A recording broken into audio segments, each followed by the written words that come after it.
Hey, this is just a short video on working on a Dana 44 Ford closed knuckle. It's the small ball, not the HD. And this is just for anyone messing around with these conical bearings.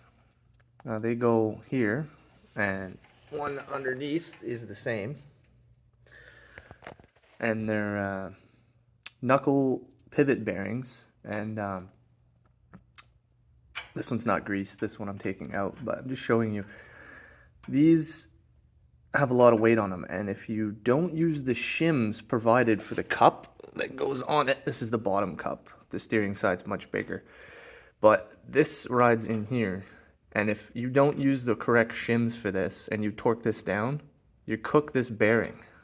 You put way too much pressure on this bearing. You have to set your preload. And if you don't, you end up with this, and that is pieces of a broken bearing. Now, I didn't set this one to any specific torque or anything. I just went by feel to how the bearing feels. And this one, obviously my steering's not connected, but that's about as tight and about as loose as I want, and there's no side wiggle or nothing.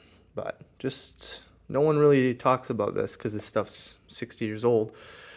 But yeah, so that's Dana 44 closed knuckle knuckle pivot bearing. And yeah, if you are running into problems finding these, part number is Timken 11590, and you can find these bearings in several different manufacturers, but as long as that number is the same, 11590, you should be able to find the bearings still. The races, I don't know about the races. I don't really have a race number. Well, there you go.